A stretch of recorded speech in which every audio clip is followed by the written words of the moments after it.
चिखलीमध्ये petrol diesel टंचाईच्या पार्श्वभूमीवर आमदार श्वेता महाले यांनी काळा बाजार करणाऱ्यांना कडक इशारा दिला आहे। प्रशासकीय अधिकारी आणि पेट्रोल पंप मालकांच्या बैठकीत इंधनाच्या पुरवठ्याचा आढावा घेण्यात आला। यावेळी स्वतः पेट्रोल पंप चालकांनी पेट्रोल आणि डिझेलच्या काळा बाजाराचा मुद्दा उपस्थित केला। आमदार महाले यांनी सांगितले की अवैध साठवणूक आणि विक्री रोखण्यासाठी प्रशासनाने विशेष फिरते पथक तयार केले असून दोषींवर कठोर कारवाई केली जाणार आहे। शेतकऱ्यांना डिझेलची कमतरता भासणार नाही असे आश्वासन देतानाच त्यांनी अफवांवर विश्वास न ठेवण्याचे आवाहन केले आहे। तसेच अँब्युलन्स, रुग्णालय आणि शेतकरी यांना इंधन पुरवठ्यात प्राधान्य दिले जाणार असल्याचे त्यांनी स्पष्ट केले। अवैध विक्री किंवा साठवणूक आढळल्यास नागरिकांनी तात्काळ प्रशासनाला किंवा थेट आमदारांना माहिती देण्याचे आवाहन करण्यात आले आहे।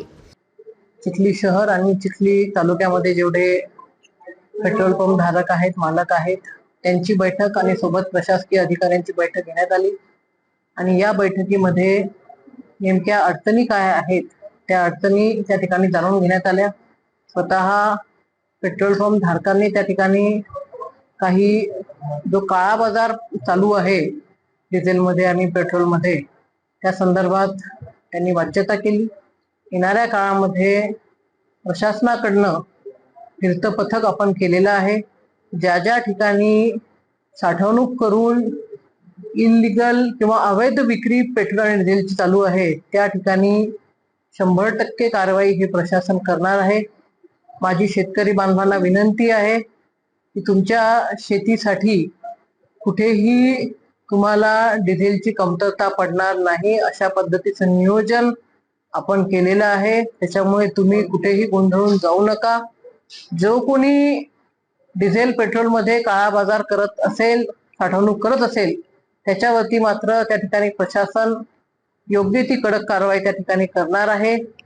सर्वसामान्य नागरिकांना, शेतकरी बांधवांना मला हेच सांगायचं आहे, जर कुठल्या पेट्रोल पंपावरती चुकीच्या पद्धतीने अवैधरित्या बॅरल किंवा कॅन्स हे भरून दिले जात असतील तर तुम्ही तशी तक्रार प्रशासनाकडे करा, मला फोन करा। अशा इलिगल किंवा अवैध विक्री करणाऱ्या पेट्रोल पंप धारकावरती सुद्धा आम्ही त्या ठिकाणी कारवाई प्रशासन करणार आहे।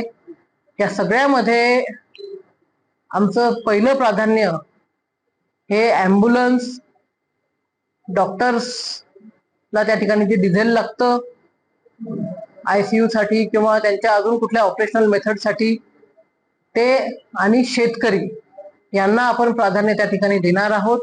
परंतु शेतकऱ्यांना पुढं करून जर कोणी चुकीच्या पद्धतीने साठवणूक करत असेल त्याला मात्र प्रशासनाच्या कारवाईला त्या ठिकाणी समोर जावं लागणार आहे। सूर्या मराठी न्यूज साठी संपादक अनिल सिंग चौहान, चिखली, बुलढाणा।